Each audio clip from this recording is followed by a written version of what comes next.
Wow, Sia has really changed. Hindi naman niya ako in-snub. In fact, she's very nice to me.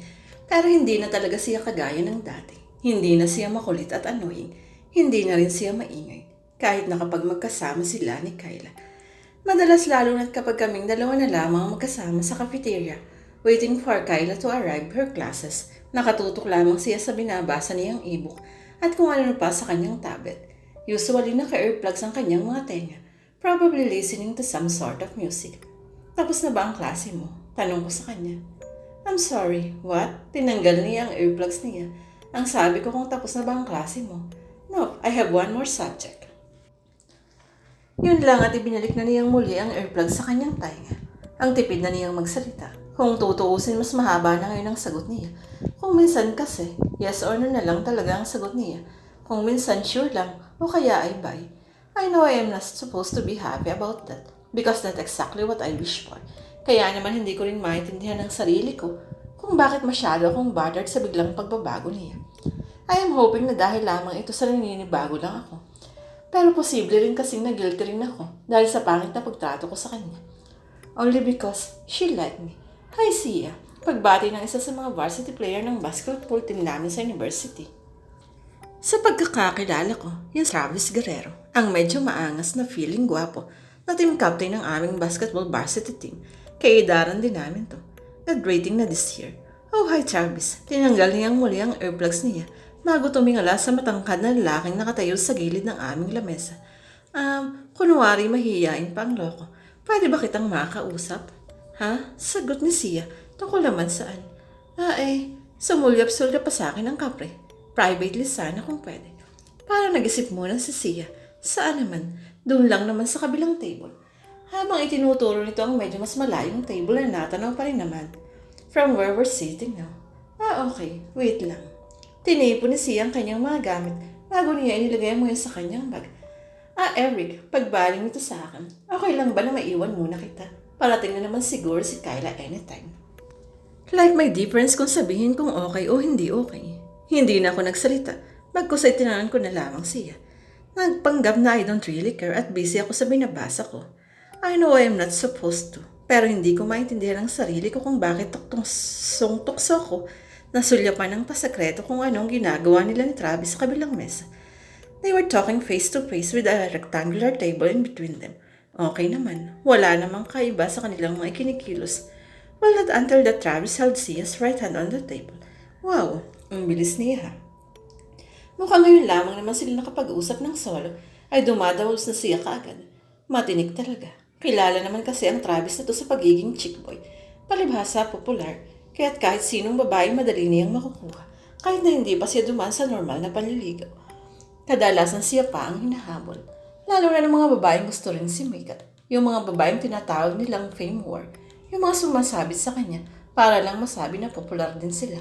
O di kaya may para maipagmalaking silang current girlfriend ng isang sikat na hang. Mga babaeng katulad ni Isabel, who by the way is one of his exes. Hoy, panggugulat ni Kyla sa akin. Napaigtad ako. Kung bakit ba naman basta-basta lang siyang sumusulpot. What? Ipinanata ko sa kanyang aking pagkainis. Where's Sia? Tanong niya habang umuupo sa aking harapan sa mismong inupuan ni Sia kanina. Imbis na sumagot ay ngumuso ako sa kabilang table. Lumingon naman si Kyla. Nasa bandang likuran kasi sinasiya sa kanyang anggulo. Is that Travis Guerrero? Sa muling pagbaling niya sa akin, natila parang kinikilig pa. The Travis Guerrero? Ano naman kung siya si Travis Guerrero? Oh my God, na parang hindi niya nadinig ang reaction ko. Pinupormahan ba niya si Sia? Nagkibit balikat lang ako. Kunwari nagbabasa ako ng librong hawak ko. Oh my God, I'm so happy for her. Parang kitikiting kinikilig pa si Kyla habang numanakaw-nakaw siya ng sulyap sa table ni Sia. Sabi ko na nga ba eh. Sabi mo na nga ba ano? Na si Sia talaga ang gusto ni Travis. Oh really no? Habang binubuklat-buklat ko ang aking libro. Oo, mukhang na love at first sight yata. Hay, kilig. Love at first sight. Nakangising tumingin ako sa kanya. Is there such a thing? Baka naman attraction at first sight lang. Dahil kung love, ibang usapan na yun. Mas malalim ang love kaysa sa attraction. Ang love nararamdaman mo kapag matagal mo nang kilala ang isang tao. Yung tipo bang dumaan kaysa kung ano-anong aberya o pagsubok. Love takes time to develop. You can't love someone you must meet for the first time o yung kailan mo lang nakilala. Dumali naman si Mr. Cynical na to.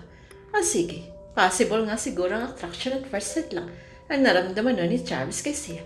Pero matagal na yun, no? The mere fact na gusto pa rin niya si Sia hanggang ngayon, love na yan. No wonder walang tumatagal na girlfriend kay Travis dahil obviously, si Sia talaga ang gusto niya. Wait, parang naguluhan yata ako sa mga huling sinabi ni Kyla. Anong noon ang pinagsasasabi nito? Kunot noong tinanong ko siya, anong ibig mong sabihin sa noon? Bakit matagal na ba silang magkakilala ni Sia? Oo, high school pa tayo nun. Una silang nagkita nung minsang nanood kami ng isang basketball tournament sa dunk school. Varsity player na nun si Travis sa isang all-boys school nung high school nun. Nanligaw siya kay Sia nun. Ang kaso ikaw naman ang gusto ni Sia that time, kaya hindi niya i-entertain si Travis. Ganun na katagal. Yup, kaya wag mong sabihin na hindi pa love yun, no? Posibleng hindi pa kay Sia. But for Travis, I think he's really head over heels for her. At kung ako kay Sia, naku, I will give Travis a chance na this time. Para naman matahimik na yung tao. At para naman din na Sia in and out sa unwanted relationship. Kawawa naman. Samantalang ang gwapo-gwapo naman niya at bagay na bagay naman sila. Hindi sinasadyang muling napasulyap ako sa banda ni na Sia. I saw her smiling habang hinahawak-hawakan ni Travis ang kanyang buhok at pisngi.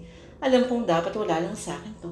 Kaya't hindi ko rin maintindihan ng sarili ko kung bakit bigla akong naaburido.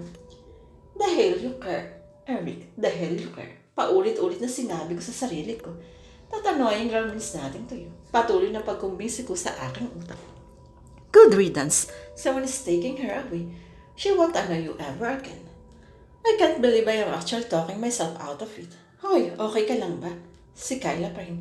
Ha? Oo naman. Ba't mo naman naitanong? Kunwari, nagbubuklat pa rin ako ng aking libro. Mukha ka kasing aburido. May exams ka ba? Wala. At kung meron man, bakit naman ako maaaburido sa exams? Kung ako nga ang masusunod, gusto ko may exams everyday para araw-araw kong may ipakita sa mga kaklase ko kung gaano karami ang laman ng kukote ko. Oo, pagsisinungaling ko, kunwari busy pa rin ako. Ayan, mag-celebrate ka na Kas. The way I am seeing things right now. Lumingon ulit sa direksyon ni Sia. Pagbibigyan niya si Travis, malaya ka lang. Wala nang manggugulo sa'yo. Yehey, nanguuyam na sabi ko sa kanya na may halong fake na ngiti. Okay na ba yun? In fairness, tumawa siya. Halatang bitter ka. Excuse me, selos ka no? Sinawan ko siya ng tingin. Ako magsiselos? Of course not. Bakit naman ako magsiselos? Mabuti nga yan para wala nang manggugulo sa buhay ko. Really? Nakakaahang sarangisi niya. Really? Seryosong sagot ko. Okay. Ang sa akin lang naman kung may problema ka sa mga nangyayari, kumilos ka na yun. Dahil kapag pinatagal mo pa yan, baka huli na ang lahat. What the F? Kailangan pa ba talaga niyang sabihin yun?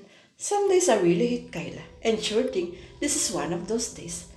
Magre-react pa sana ako sa sinabi ni Kyla nang biglang may grupo ng mga estudyante nagsisigaw sa labas ng cafeteria.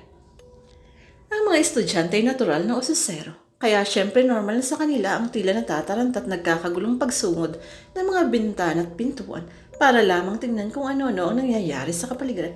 What's going on? Tanong sa amin ni Sia. Nakabuntot sa kanya si Travis. I don't know. Sagot ni Kyla. Halika. Hinawakan niya ang kamay ni Sia at hinila ito. Tingnan natin. Nagpakatiarod na lamang si Sia habang kami naman ni Travis ay sumunod lang sa kanila papalabas.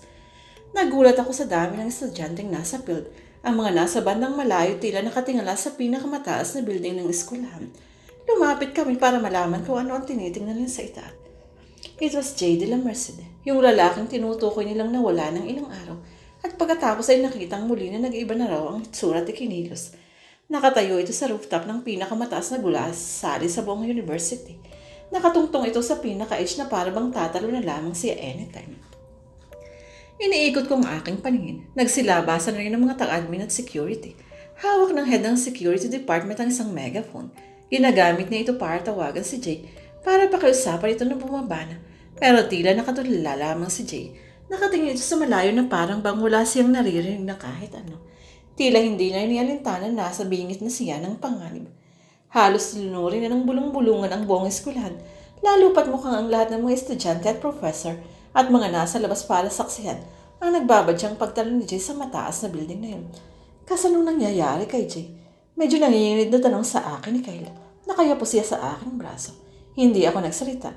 Pagkos ay aksidenteng napatingin lang ako kina Sia at Travis na nakatayo naman sa harapan namin ni Kyla. Nakakabay na si Travis sa kanya. Mukha namang hindi nagrereklamo si Sia sa ginawa nito. Pagkus ay parang sumiksik pa ito sa may tagiliran nito. Kulang na lang ay masipos na rin ito sa kanya. Wow, ang bilis ah. Ganun ba talaga kabilis makuha si Sia? Ganun ba siya kabilis mabola? Kung sa bagay, kung ako nga hindi ko naman siniligawan nun, pero parang bumigay na rin siya sa akin sa paghahabol niya sa akin. Dito pa kaya sa isang sikat na lalaki na nililigaw mismo sa kanya.